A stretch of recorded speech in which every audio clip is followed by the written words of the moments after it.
With the World Wide Web being so vast, there are a bunch of videos on YouTube that are a once watch and never again. That's pretty on par for most of the website, if not the whole thing.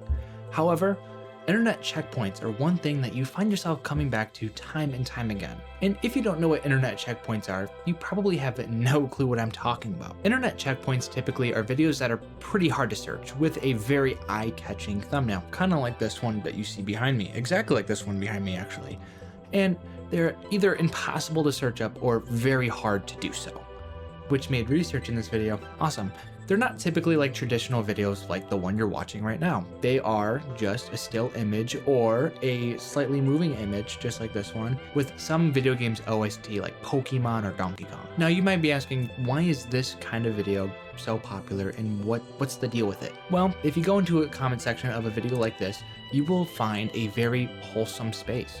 A space where a lot of people find that they can pour out their heart and souls, and to random strangers online, and the random strangers, they show love, they don't show hate, and it's a very rare case, on the internet mind you, of this phenomenon happening. Many people call it the edge of the internet, checkpoints, or campfires, or even the center of the internet, where everyone can go and share personal stories of their lives to random strangers and find comfort in finding people that sympathize with these people and can help them through tough times. I found people on these comment sections very suicidal and coming back and giving life updates, telling us how life is worth living, how they've beaten their challenges. Well, you may be asking, if this is so hard to search up and hard to get to, then why are so many people able to get to it? Well, videos like this are typically recommended randomly. And with the eye-catching thumbnail and Japanese lettering for a description, it's very enticing to click on. Once you are on this page, you are greeted with a very positive comment section. Again, something we don't see on the internet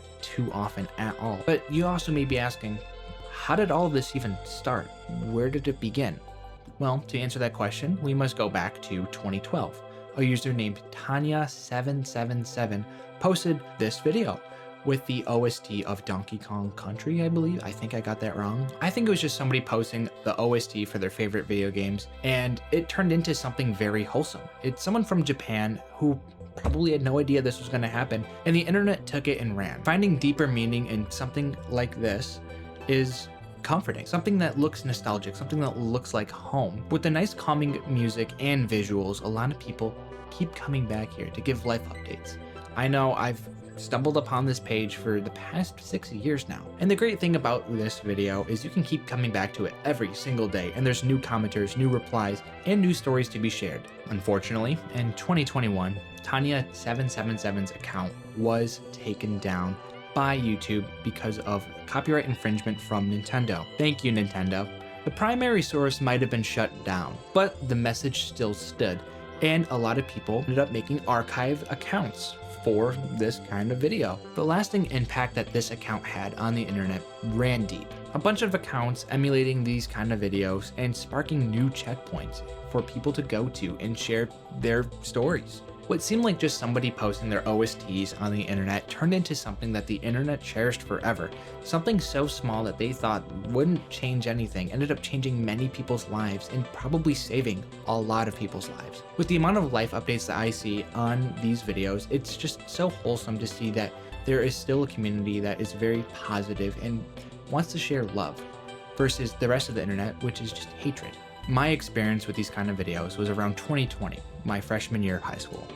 It was one day I was on class and probably not paying attention, stumbled upon one of these videos. And I was very curious, very interested and confused as to what this video was, until I went to the comment section and I saw a bunch of stories and a bunch of positivity that was being spread around these people. One person in particular, and I swear I cannot find their comment, I don't know if it was an older video or a different account, I cannot find it, but somebody had recently lost their father and they were having a rough time dealing with it. A lot of people on these comment sections were being so reassuring and helping this person go through such a hard time. Every time I went back to this video, I saw that comment, and I always saw life updates from this person saying how much this comment section had helped them through a very difficult time. Although it might have not been the original comment section, it was still one that helped somebody's life, which I think is very beautiful. One day, in trying to go back to that comment section to find that comment, I could not find it, and it devastated me. But I knew in my heart that that person is probably doing a lot better just because some random strangers on the internet were giving him reassurance and being supportive, being positive.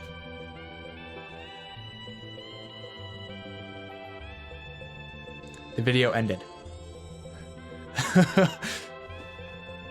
But the fact that so many people find it comforting and being able to share these personal stories on the internet without any repercussions and being met with love is just something so beautiful, and you just never see anywhere. People you would have otherwise never met, hearing their story and sharing positivity in a comment section and possibly changing their life, I think is something so extraordinarily beautiful that I know I keep saying beautiful, but it's just, there's nothing else that you can say. There's no word that could encapsulate what this has done for the internet, what it has done for a lot of people. Taya777 may be gone, but their roots still stay.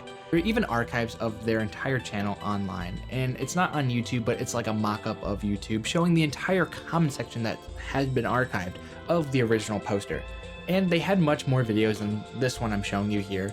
They had a ton of them, and a lot of people felt that they were like checkpoints, and they treated them as such. Taya777's lore runs deep, and there's an entire Discord revolved around this person and their lore and what had happened, and efforts to archive all of their videos and all the comments as well. If you want to check this out, there's going to be a link in the description below, as well as the archive page, as well as this video I have displayed here. If you have never heard of these checkpoints or are just now relearning about them, I urge you to go check it out and please take a look at it, because it is just, again, one of those rare cases of the internet being so beautiful, so wholesome, that we don't really see it all too often. So as a nice breath of fresh air, make a return or even read some stranger stories and see how they've even gotten better or make someone else's life better. Well, that is all I have for you today, folks. Thank you all so much for watching, and I will see you tomorrow. Bye!